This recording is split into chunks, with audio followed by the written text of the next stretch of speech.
Hello once again. I've got quite a few projects in the near future. We've got some things that are broken, some things that'll be modified,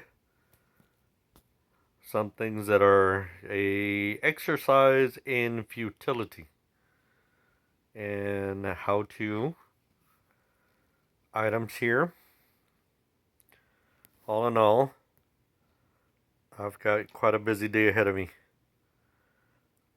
I don't think I'm going to get to each and every item today, but I will make a concerted effort to make each and every video a separate video. Hopefully it won't be long-winded. And from time to time, you'll find that I will be changing platforms in terms of what equipment I'm going to be using. Either a selfie stick or a action camera. Currently I'm using my smartphone camera as a recording method. So let's start off here.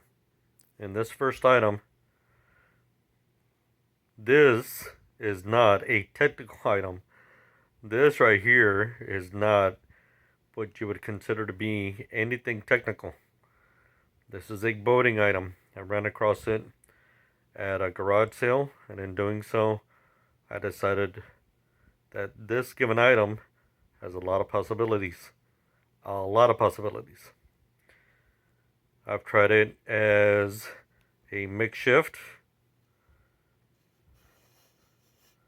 chill water AC unit inside an igloo cooler.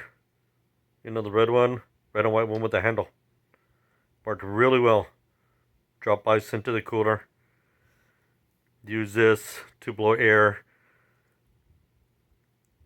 into the cooler and out of, or vice versa, into the cooler and around. Let's just say to move the air around in the cooler and to extract cold air out of it.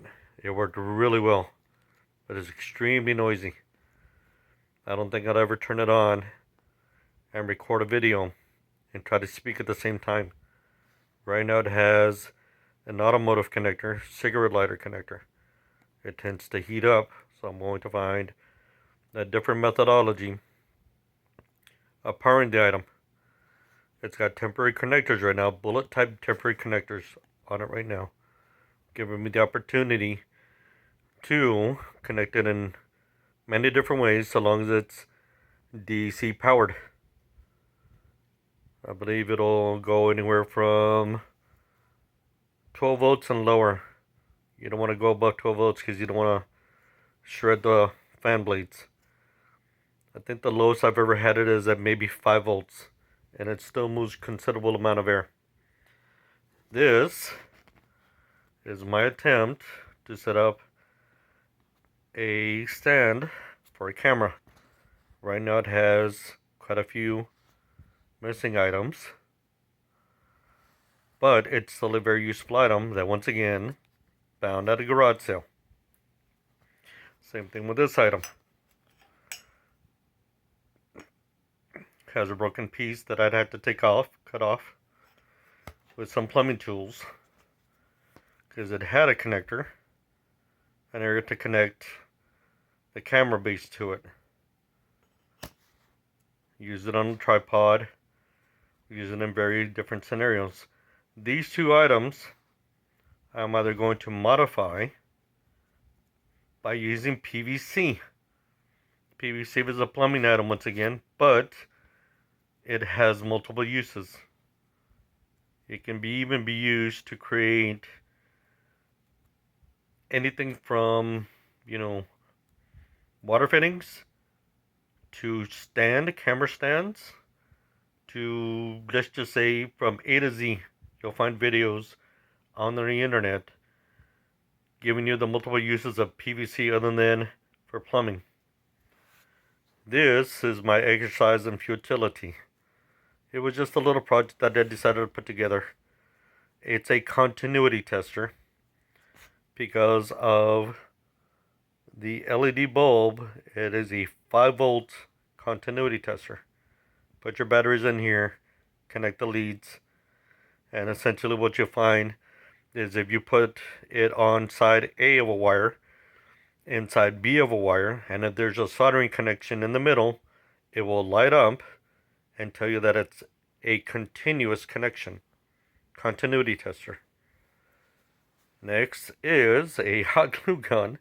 Now, once again, this isn't a technical item. This is more like a craft item. Sometimes, as we find out in DIY, or even in technical issues, you'll find yourself going to the craft store. There's no shame in that, by any means. I find some of my technical items at craft stores, whether it be hot glue guns, embossing tools for shrink wrapping wire connectors, or the various tools that they might have there for either knitting or sewing or whatever. You can still use them for A to B uses, A to B to C, even to Z, for technical items. I will be using this eraser to show you how to clean this item and remove a lot of the excess glue. There's actually 2 different methodologies. One is an eraser.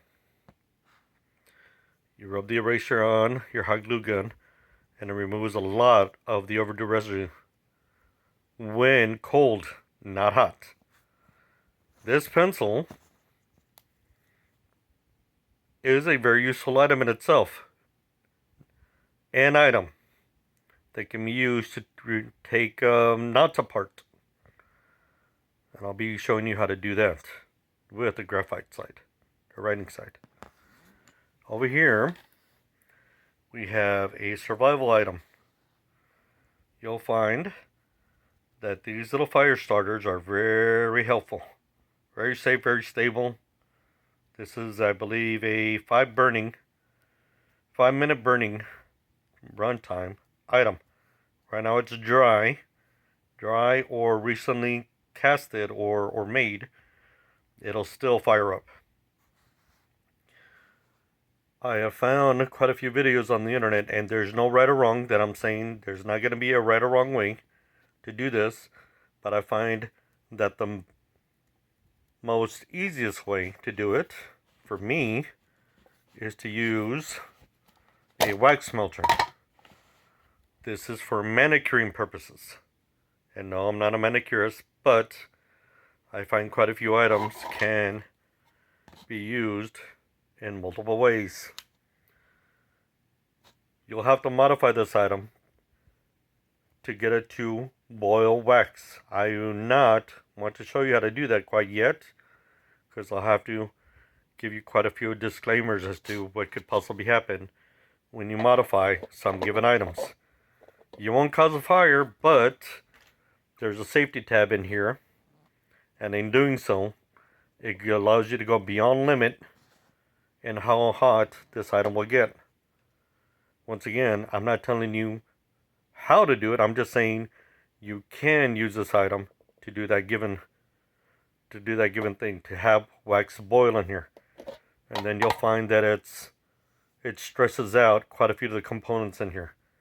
Dude, this is not a broken item, but it will stress it out a whole lot quicker and shorten its runtime life. So thank you, and once again, I'll be seeing you very soon. Bye.